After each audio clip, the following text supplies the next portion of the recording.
Friends, मैं सुनीता अग्रवाल। मेरे channel पे आप सभी का बहुत बहुत स्वागत है। तो आज हम बनाएंगे बहुत ही ज्यादा टेस्टी रेसिपी। तो चलिए बनाना शुरू करते हैं।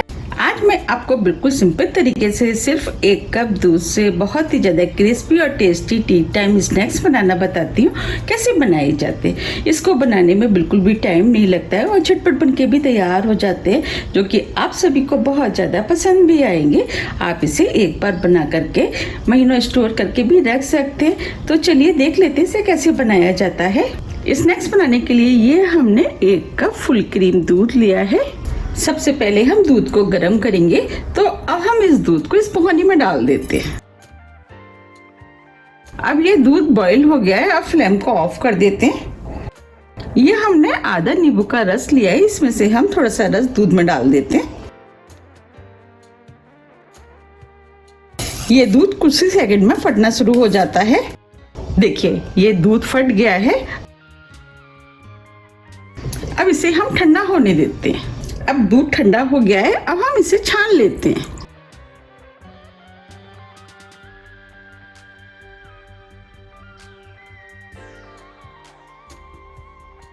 ये हमने दूध को छान लिया है।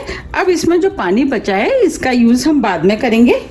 अब हम इस बाउल में 2 कप मैदा डाल देते हैं।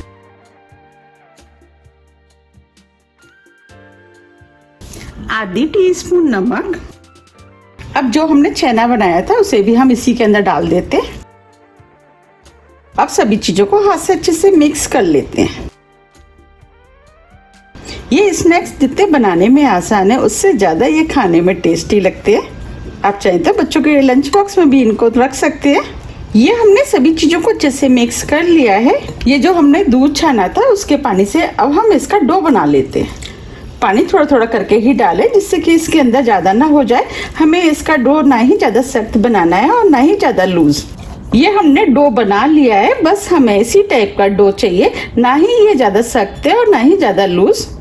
अब हम इसे 20 मिनट के लिए सेट होने के लिए रख देते हैं और ढक देते हैं। 20 मिनट करीब हो गए हैं।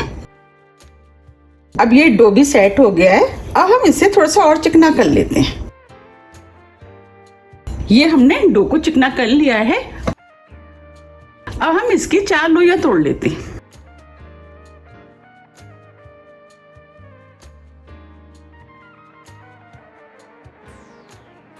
अब इसमें से 1 लोई ले लेते हैं। इस लोई को हम इस तरीके से चिकना कर लेते हैं। ये हमने लोई को चिकना कर लिया है। अब जो डो बचा है उसे हम ढक देते हैं और साइड में रख देते हैं। अब जो हमने लोई बनाई थी उसे हम सूखे आटे में लपेट लेते हैं।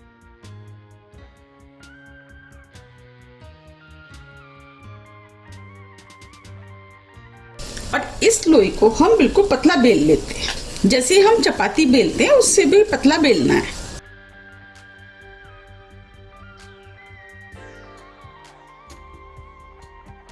ये हमने पतली बेल ली है। मैं आपको दिखा भी देती हूँ।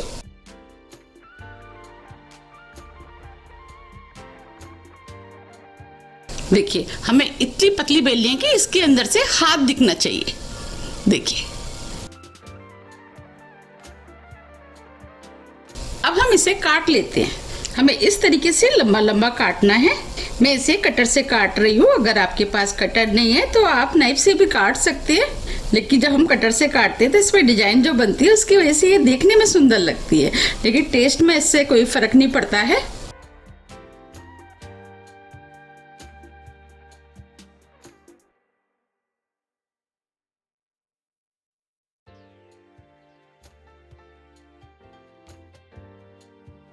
अब हम दूसरी तरफ से भी इसे काट लेते हैं।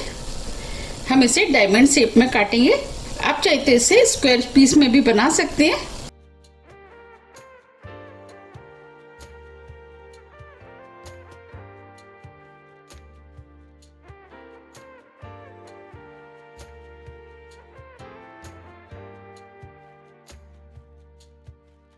अब मैं आपको पास से भी दिखा देती हूँ।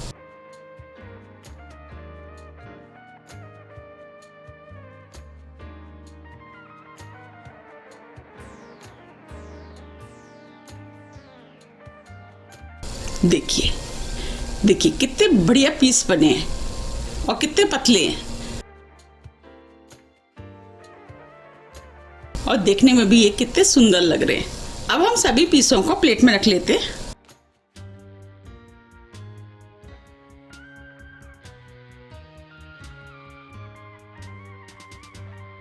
ये हमने सभी पीस प्लेट में रख लिए हैं। अब हम इसे ढक देते हैं जिससे कि इसमें हवा ना लगे। इस तरीके से हम सभी बना के तैयार कर लेंगे।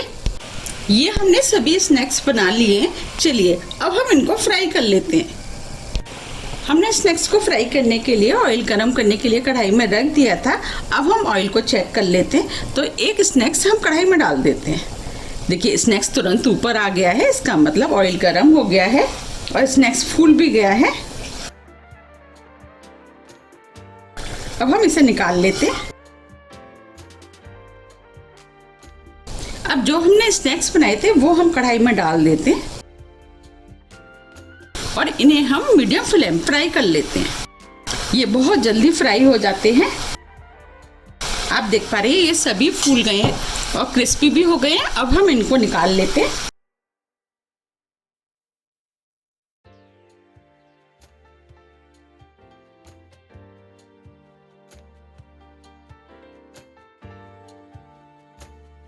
अब हम इन्हें छलनी में निकाल लेते हैं। देखिए कितने बढ़िया फ्राई हुए हैं। अब हम कढ़ाई में और डाल देते हैं। ये आपको थोड़े से चिपके चिपके लग रहे होंगे, लेकिन ये जैसे जैसे फ्राई होते जाएंगे अपने आप अलग होते जाएंगे।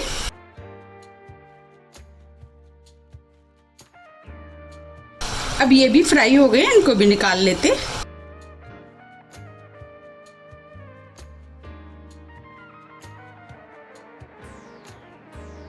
आप देख पा रहे कितने बढ़िया फ्राई हुए हैं। इस तरीके से हम सभी फ्राई कर लेंगे।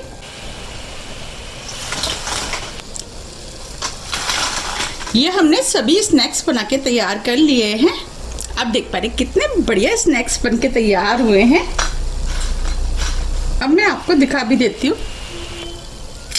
देखिए कितने क्रिस्पी बने हैं। आप इन्हें 1 से 2 महीने के लिए एयरटाइट डब्बे में भर करके रख सकते हैं और जब भी खाने हैं आप निकाल करके खा सकते हैं।